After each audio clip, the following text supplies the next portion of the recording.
परशुराम, मिथिला में आपका स्वागत है।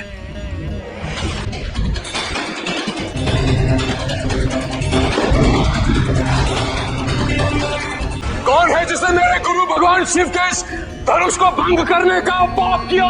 सामने आए मेरे। हे भगवान, आप ही के आदेश अनुसार मैंने सीता का स्वयंवर आयोजित किया था। आप ही ने कहा था कि जो भी भगवान शिव के धनुष को उठाकर उस पर प्रत्यंचा चढ़ाएगा वो प्रत्यंचा चढ़ाने की बात हुई थी, धनुष भंग करने की नहीं। कौन है वो अहंकारी? सामने आए मेरे। आज इसकी मृत्यु निश्चित है। क्या कोई एक वीर नहीं इस पूरी सभा में जो मुझे सत्य कहने का साहस कर सके? मुनिवर, आपके प्रश्न समाप्त ही नहीं होते तो कोई उत्तर कैसे दे? और इतने क्रोधित भी हैं आप। कौन है ये मूर्ख बालक जो नहीं जानता कि मैं कौन हूँ? मुझे भली भांति ज्ञात है कि आप कौन है। अब क्षत्रिय कुल नाशक, बाल ब्रह्मचारी, अत्यंत क्रोधी प्रभु परशुराम है। ये बालक इतना अशिष्ट क्यों है? भार्गव परशुराम जी को नमन। ये कौशल नरेश महाराज दशरथ के पुत्र हैं, राम और लक्ष्मण। राजर्षि जनक, मेरा उत्तर दीजिए, नहीं तो जहां तक आपका राज्य है वहां तक की पृथ्वी और दूंगा। बाल्यकाल में कई धनुष खेल खेल में तोड़ दिया, तब तो इस प्रकार क्रोधित होकर आप कभी नहीं आए। तुम्हें बाल्यकाल में तोड़े गए धनुष और भगवान शिव के धनुष में अंतर समझ में नहीं आ रहा? मूर्ख है तू, क्यों अपनी मूर्खता से अपने कुल के लिए कलंक बन रहा है तू? अभी एक क्षण में तू काल का ग्रास हो जाएगा। क्षमा मुनिवर, क्षमा। बालकों के गुण और दोष साधुगण गिना नहीं करते। अंतिम चेतावनी दे रहा हूँ, जिस किसी ने ये धनुष भंग किया है मेरे समक्ष आ जाए। वो सेवक मैं हूं प्रभु। ये शिव धनुष मुझसे भंग अवश्य हुआ है, किंतु भगवान शिव का अपमान करने की मेरी मंशा कदापि नहीं थी। तुम्हारा अपराध अक्षम्य है। हम तो बालक हैं आपके, और बड़े कृपा करते हैं, क्रोध नहीं। दया करें प्रभु। तुम्हारा अनुज मुझसे कटु वचन कहता है और तुम जल से मेरे सामने हाथ जोड़कर मुझसे विनय कर रहे हो। जल त्यागो,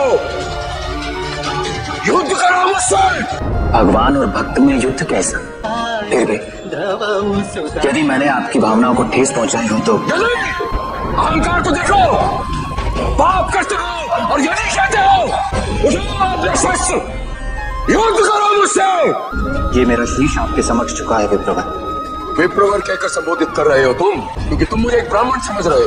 तुम समझ रहे हो कि यज्ञ करना, ज्ञान का प्रचार करना यही मेरा धर्म है। तो सुनो, रणभूमि मेरा यज्ञ स्थल, धनुष मेरा सखा और मेरी आहुति, क्रोध भयंकर अग्नि।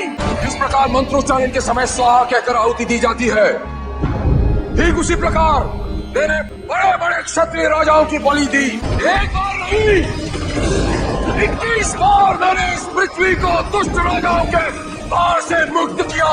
बातों के जाल मत बिछाओ, युद्ध करो मुझसे, युद्ध करो। आप एक ऋषि और आप पर शस्त्र उठाना हमारी मर्यादा के विरुद्ध। मुझे आपका दंड स्वीकार है, किंतु आप पर शस्त्र उठाना स्वीकार नहीं त्रिगुणान। कुछ रहो, ये सारे धनुष है भगवान विष्णु का धनुष, जो इस मरा धनुष के समान दिव्य है। क्या तुम इस पर बाण का संधान कर सकते हो?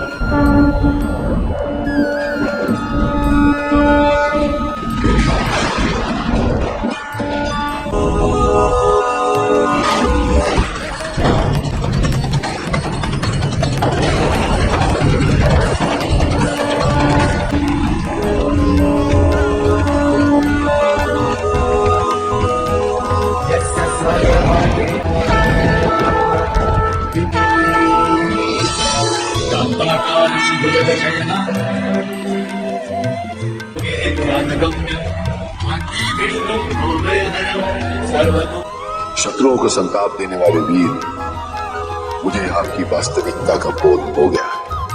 मुझे ज्ञात हो गया कि आप ही अविनाशी देवेश्वर विष्णु।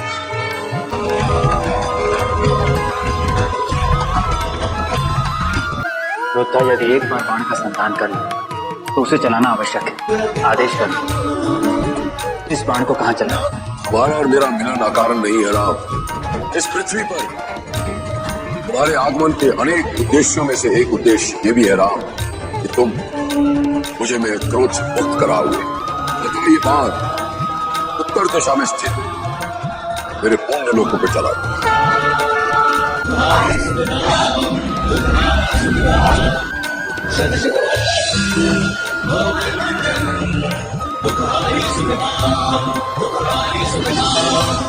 ये आपका धनुष आपको वापस लौटा था।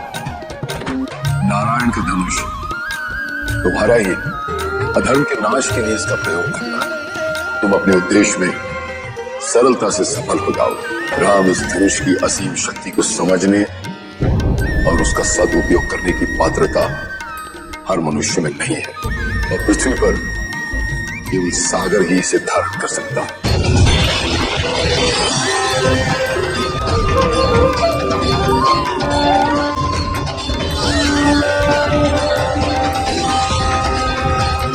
मैं भगवान विष्णु के इस धनुष की रक्षा करूंगा और जब भी इसके स्वामी मुझसे इसे वापस मांगेंगे मैं अविलंब लौटा दूंगा। ये समुद्र के देवता वरुण का वचन है। सतयुग का अंत हुआ। अब त्रेता युग में राम एक नए समाज का निर्माण करेगा जो समस्त राजाओं के लिए ही नहीं बल्कि मानवता के लिए भी धर्म पालन की पराकाष्ठा का प्रतीक होगा। उसके लिए अंत आवश्यक है। अतः अब मेरे जाने का समय आ गया है।